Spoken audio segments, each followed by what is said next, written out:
డబ్బు, అనారోగ్యం, ఉద్యోగం, వ్యాపారం, అప్పులతో బాధపడుతున్నారా? మీకోసమే లాంచ్ యువర్ ఫ్యూచర్ ప్రోగ్రామ్. నమస్కారం డాక్టర్ షియా చరణ్ కృష్ణ.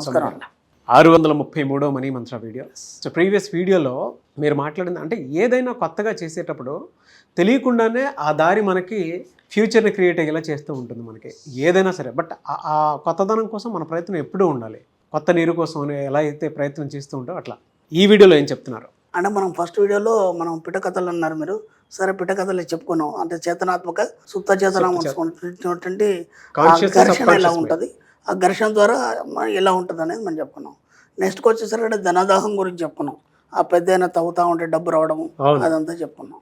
ఇప్పుడు ఏమైందంటే ఇవన్నీ ఒక పక్కన పెట్టేస్తే ఒక స్థాయికి వచ్చిన తర్వాత మనిషి చేసే ప్రయత్నంలో విసిగిపోవడం అనేది జరుగుతుంది. అంటే తనకు బుద్ధి తెలిసినప్పటి నుంచి అంటే ఒక 20 years నుంచి ఒక యువకుడు తన జీవిత పోరాటంలో ఎన్నో చూసి చేసి అలసిపోయి ఎక్కడ కూడా సక్సెస్ లేకపోతే చాలా ఇబ్బందులను ఎదుర్కొన్నట్టు అసలు నా జీవితానికి ఒక మీనింగ్ ఉందా లేదా అనే ఒక ఆలోచనతో కుంగిపోవడం జరుగుతుంది.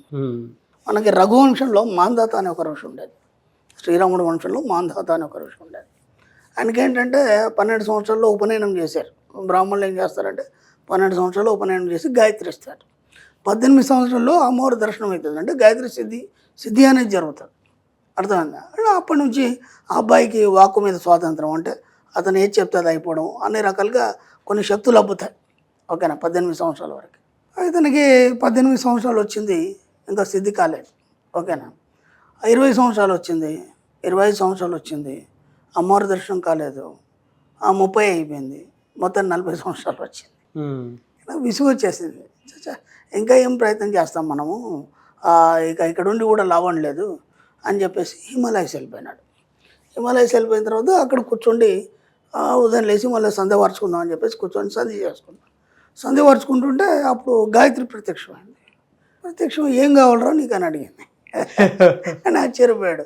ఏ తల్లి, వయసు అంతా పోయింది, పెళ్ళి చేసుకునే వయసు లేదు, అదంతా అయిపోయింది, ఏం చేయాలి, ఇప్పుడు వచ్చి నువ్వు ఏం కావాలని అడుగుతావే, ఏమేమి అనుభవించాలనో వయసులో అవన్నీ పోయినాయి కదా, ఇప్పుడు అంతా అయిపోయిన తర్వాత 40 సంవత్సరాలు వచ్చాయని ఇప్పుడు వచ్చి అడుగుతున్నావు నన్ను ఏం కావాలని, ఎన్ని రోజులు ఏం చేసావని అన్నాడు ఆయన. అంటే అప్పుడు ఆయన మంది కదా ఒకసారి వెనక్కి తిరిగి చూడరా అని. ఇట్టా వెనక్కి తిరిగి చూశాడు ఆయన. చూడగానే వెనకాల మంచు కొండలన్నీ కాలిపోతున్నాయి. అదేంటి తల్లి మంచు కొండలు ఏంటి, కాలిపోవడం ఏంటి అని అడిగాడు ఆయన. ఈరోజు నీ కర్మ కాలేదురా, అందుకని నేను వచ్చాను. ఎలా ఉంటుందంటే మనకు కూడా అదే అనిపిస్తుంది, ఇంకా కర్మ కాలేదేమో. 30 సంవత్సరాలు వచ్చింది, 40 సంవత్సరాలు వచ్చింది, 50 సంవత్సరాలు వచ్చిన జీవితం అలా ఉంది. ఇలాంటి కథలు విన్నప్పుడు, ఇలాంటి పురాణ ఇతిహాసాలు విన్నప్పుడు మనకి ఏమనిపిస్తుంది అంటే మన కర్మ కాలేదేమో అనిపిస్తుంది. కర్మ కారణం అంటే ఏంది, మనం ఇంత కూడా గత వీడియోలో కూడా మనం చెప్పడం జరిగింది. కర్మ కారణం అంటే ఏంది, నీ ఆలోచన విధానం మారలేదన్నమాట. సింపుల్ అంతే. నీ ఆలోచన విధానం అయితే మార్చుకుంటే ఆటోమేటిక్గా నీ కర్మ కాలిపోతుంది. కర్మలన్నీ ఎక్కడ ఉంటాయి, మీ భూమధ్యంలో ఉంటాయని చెప్తారు. అంటే తెలిసిన వాళ్ళు, లేకపోతే పెద్దవాళ్ళు, యోగులో, ఋషులో, లేకపోతే మన ఇతిహాసాలు, పురాణాలు ఏం చెప్తారు, కర్మలన్నీ ఎక్కడ ఉంటాయి, ఈ భూమధ్యంలో ఉంటాయని చెప్తారు. భూమధ్యంలో ఉంటాయి కర్మలు ఉండవు, అక్కడ పైనల్ గ్లాండ్ ఉంటుంది. అక్కడ భూమధ్యంలో కనుబొమ్మలకు సూటిగా తలకి సెంటర్ భాగంలో మెదడు కింద చిన్న పళ్ళు గింజ అంతా మనకు పైనల్ గ్లాండ్ ఉంటుంది. దాన్నే మనం తెలుగు పీయూష గ్రంథి అని అనుకున్నాం. అదేం చేస్తుంది, నీ లైఫ్ని డిజైన్ చేస్తుంది. అది దాంట్లో ఏ ఆలోచనలు నింపితే ఆ విధంగా నీ జీవితాన్ని తయారు చేస్తుంది. గత జన్మలో నువ్వు ఏనాడు డబ్బు గురించి ఆలోచించలేదు, ఏనాడు ఉన్నతత్వం గురించి ఆలోచించలేదు, ఏనాడు కూడా జీవితాన్ని కొత్తగా చూడలేదు. కాబట్టి వాటి యొక్క భావాన్ని తీసుకొని ఈ జీవితం అంతా అలాగే ఉంది. కాబట్టి ఇప్పుడు నీ కర్మలు కాలాలంటే ఏం చేయాలి, నువ్వు ఇక్కడ నుంచి పాజిటివ్ ఆలోచించడం అనేది మొదలు పెట్టాలి. సింపుల్ అంతే. నీ కర్మలన్నీ కాలిపోయినట్టే. కర్మలు అంటూ ఇంకేం ఉండవు. అది దాని ముందు మైండ్ నుంచి అవన్నీ తీసేయండి. అర్థమైందా? మనకు అర్థం కావడానికి ఒక కథ రూపంలో మన వాళ్ళు చెప్తారు. కర్మలు అంటే ఏంది, గత జన్మలో నీ యొక్క ఆలోచనలు, భావాలు అవన్నీ కూడా నీ పైనల్ గ్లాండ్లో నిక్షిప్తమై ఉంటాయి. కాబట్టి ఆ ఆలోచనలు మార్చి నిరంతరం డబ్బు, సంపద లేదా ఉన్నతత్వం గురించి కానీ ఎప్పుడైతే ఆలోచిస్తావో ఆ విధంగానే మెల్లిగా నీ పైనల్ గ్లాండ్ నీ జీవితాన్ని తయారు చేసి నువ్వు ముందుకు పోవడం, దూసుకుపోవడం, అలాగే డబ్బు సంపత్తితో నిరంతరం తెలుతోగడం అనేది జరుగుతుంది. అదే చాలా సింపుల్గా చెప్పారంటే కర్మ అంటే మనకి పురాణాల్లో సంబంధించినటువంటి వాటిల్లో అప్లికేషన్స్ కనుక చూస్తే సింపుల్గా చెప్పాలి అని అంటే ఏది చేస్తే దాన్ని దాన్ని అనుభవిస్తావు. గత జన్మలో ఏదో పాపాలు చేసావు, అవన్నీ నీకు ఇప్పుడు తగులుకున్నాయి, అవన్నీ అట్లా చెప్తారు. అవి చెప్తారు. బట్ ఇందులో ఆలోచన నీ కర్మ అని చెప్పడానికి దీని ఏమంటారంటే పాపభీతి అంటారు. ఆ పాపభీతి వల్ల నువ్వు తప్పులు చేయకుండా ఉంటావు. ఇక్కడ మనకేం చెప్తున్నారంటే అది చేయకరా అని చెప్పాలంటే అది చేస్తే నువ్వు ఇలా అవుతుందని చెప్పడం వల్ల వాడు ఆ నెగిటివ్ వైపు వెళ్ళకుండా పాజిటివ్ చేస్తాడు. మనం చెప్తున్నది అదే, వాళ్ళు చెప్పింది అదే, కానీ మనకు అది అర్థం కాలేదు. ఇప్పుడు ఈజీగా మనం ఏం చేస్తాం, నెగిటివ్ నుంచి పాజిటివ్కి వస్తాం. అంతే సింపుల్గా. మీనింగ్ మార్చారు, బాగానే ఉంది. చెడు చేయకని చెప్తున్నారు కదా వాళ్ళు, అంటే అక్కడ నెగిటివ్ చేయకని చెప్తున్నారు కదా, పాజిటివ్ చేయమన్నారు అంతే. కర్మ అని అంటే మీ నెగిటివ్ ఆలోచనల తాలూకు రిజల్ట్ ఏదైతే ఉంటుందో దాన్ని అనుభవించడం అనేటువంటి దాన్ని చెప్పటం. దీని మీద నేను ఒక చక్కని కథ చెప్తాను కర్మ సిద్ధాంతం మీద. ఓకే.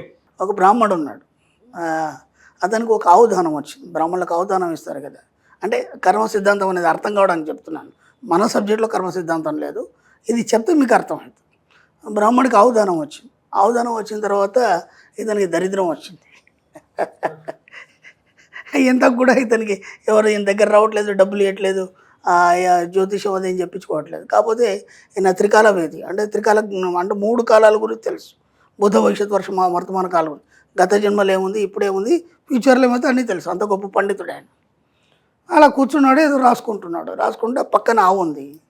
ఆ ఆవుకి పైన మూర ఉంటుంది కదా, దానికి ఒక పుండు అయింది, దెబ్బ తగలేదో గాయమైంది. దాని మీద ఒక కాకి కూర్చొని దాన్ని పొడుస్తూ ఉంది. అది అంబా అని అరుస్తూ ఉంది. అది ఎంత బాధాకరం అది, అవునా కదా. లోపల వీళ్ళ ఆవిడలో వంట చేసుకుంటుంది. అక్కడి నుంచి ఏమో అన్నది కదా, ఏమయ్యా ఆడే కూర్చున్నావు కదా, ఆ కాకిని ఎల్లగొట్టచ్చు కదా, పాపం అది అంత గట్టిగా అరుస్తుంటే బాధ అనిపించట్లేదు నీకు అన్నాడు.